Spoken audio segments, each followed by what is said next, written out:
face. How are you today, sir? Good to have you in the house, Michael. You're in the house, sir. Thank you so much. Yeah, good to have you. Singer-songwriter. It's me. That is me, yes, sir. Oh, yeah. You're from Louisiana. Yeah. Fighting country, right? Yes, sir. Food nation all the way. Who that? Whereabouts now? You gonna sing the frontier? Yes, sir. Right by Mississippi. As soon as you cross over from Vicksburg, Mississippi, you cross the Mississippi River Bridge, and right there in the Delta, and right into Tulum. How big a family do you have? Oh, I have a pretty extensive family. Yes, sir. Hundreds. How many siblings? Oh, siblings. I have maybe 10 siblings altogether. Really? Yes, sir. My mother has 6 children, and my father has 5. What did your father do for a living? My father, he was a welder. He prior military, and he was also in school. Also in school. So, did you go to school in Louisiana? I did, but I graduated in Hopkinsville. In Hopkinsville? Yes, sir. Hopkinsville High. Yes, sir. What did you do after high school? After high school, I worked and helped out with my family for a little while because I was new in the area here. So what I did was I picked up myself a trade in the military. I didn't really use it. You were in the military? Yes, sir. I didn't really use the trade though. I was a fueler. And I don't really know how to fuel it. I mean, like, it's so much groundwork to it to make sure the safety and protection. And sometimes those jobs you get, you don't really want to go into them outside of your job in the military. Like, you feel like that you could really hurt somebody if you don't have someone around to help you out. I Like can you do in the understand military. that, Mike. Yeah. When did you become interested in Good thing I early can do. age? I'll tell you like this. My father walked into his fiance's house with a guitar one day. And he set it down in front of me, basically. And I went on, I was like, ooh, a guitar. He said, don't you touch that. And ever since that day, it was like music. I was probably about 3 or 4 years old. Oh, really? Yes, sir. So, you've been a music lover all your life. All my life. When did you start performing? I actually started performing in church. I was probably about 5 years old when I started performing in church. Really? Yes, sir. I did. I was singing. I was in the youth group in my church. And my school, how could I forget school, right elementary, school in Louisiana, what we did was we had musicals and we had programs. So our classes would have to go to different programs, and normally my class would end up being in a program that year. And I would do a speech, or I would have a part in a skit, or I would have a part in a song. And then throughout high school and junior high, I was in the high school choir. And what we did was we traveled from Louisiana to Biloxi, Mississippi every year for a competition that they had down south. Right. And we actually got a superior ranking of 1 a couple of times. So it influenced me to want to go ahead and pursue it further. Great. What brought you to Clarksville? Was that the military? Oh, no, sir. My mother, she transferred from Elizabethtown, Kentucky. And her store moved her here, I believe it was Goodies or Dillard's? No, not Dillard's. It was Goodies. It was a store that closed down. I believe it was Goodies. Right. And she was shipped here, and we've just been here ever since. Been here ever since. You got to know Treva Gordon? Yes, sir, I did, and a pleasure. It has been an extreme pleasure. She's inspiring. She's a real leader. I mean, no doubt about it. Yeah. If you look at her, whatever task she has of her own, or whatever task someone may have even asked upon her, she spearheads it like, a true leader. So I really do appreciate her in my life. I'm so grateful and thankful to her. She's the one that told me about you. Yeah. What about this American Idol deal? You tried out in Nashville, right? Yes, sir. I tried out in Nashville. At Bridgestone. Bridgestone Arena. How many people were there? You have tens and 15,000 of people that go and try for American Idol every year. Every competition, it's no different than what you see on TV.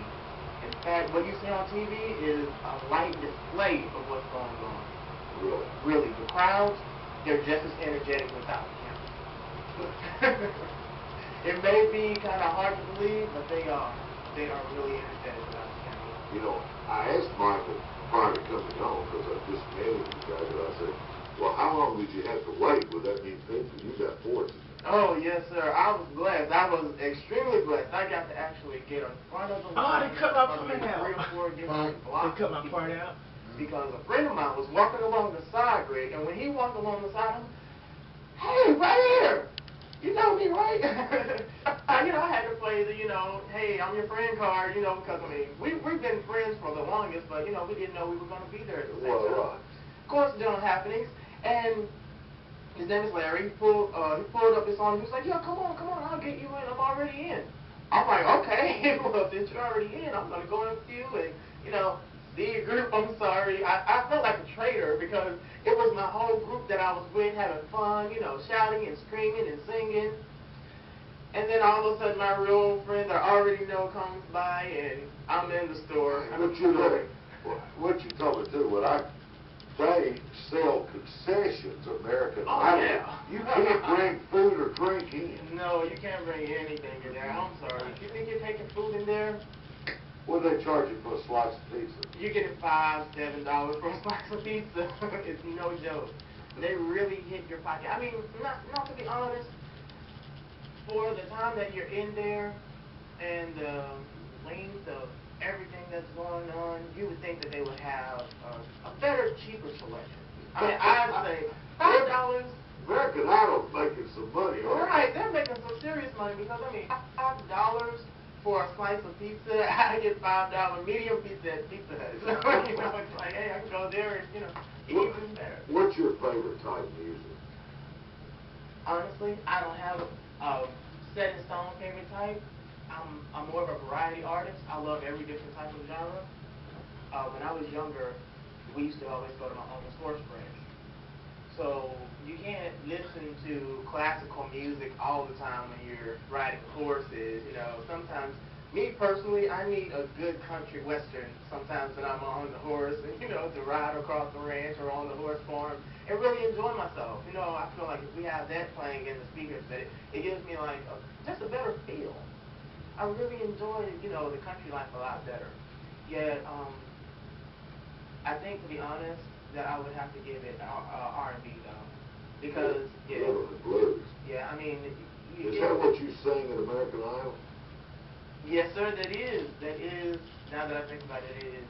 You go the entire day singing because the entire day you're prepping yourself just for that first 10 seconds of actually auditioning. And how long? Because they've got all these people. They can't take long to tell you yes or no. Oh no, they can't tell you long to do that. They're going to give you maybe 3 seconds to get your notes out, have them right, and then tell you either yes or no or good night.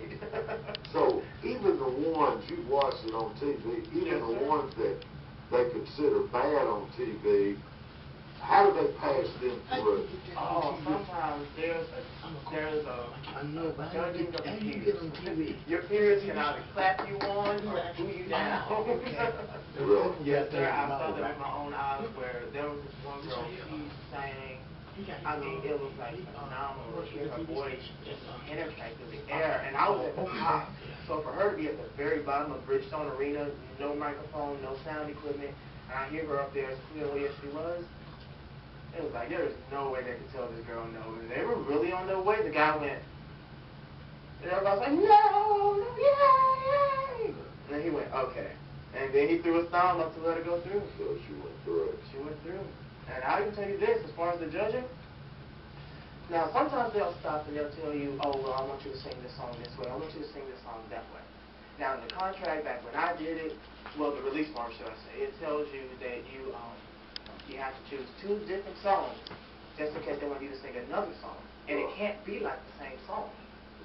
So within that, after reading it, some artists probably won't think, okay, well, I need to have another song the same as this song that I just sang just in case as well. So really, no matter what you do, you need to at least have 3 songs in your lineup.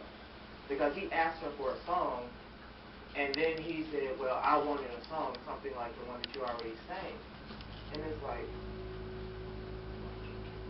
that's not right. The release form says that you sing another song that's nothing like the one you sang, so you can have a better chance of being judged on a different criteria level. What did you come up with? What do you go by? Phoenix Everlasting? Phoenix Everlasting. That is my Facebook name. I go by Phoenix Everlasting because I also am into film production, into script writing, and what I do is I take characters, then I'll collaborate them in a lot of different cases. Yet at the same time, I'll take characters and I'll just use their names and just create my own character. Now, Phoenix Everlasting was the character brought up from Phoenix from X-Men, as well as Phoenix from the Greek mythology. The rise of the Phoenix. Exactly, yes, sir. Now, within that, I took Phoenix because, of course, it's a mythical bird. We just love to have fun, love to go and play and do stuff. So I took that and I was like, okay, I like to have fun. It's the internet, it's Facebook. I was cheered on to get on Facebook. I mean, it's like, I had it, but everybody's like, you need to get on there, this is fun. So I was like, okay, Phoenix, okay. Phoenix Everlasting. Phoenix, the Phoenix doesn't die, it's reborn. So therefore, that's not actually death, that's life. So I took that and I just brought the two together.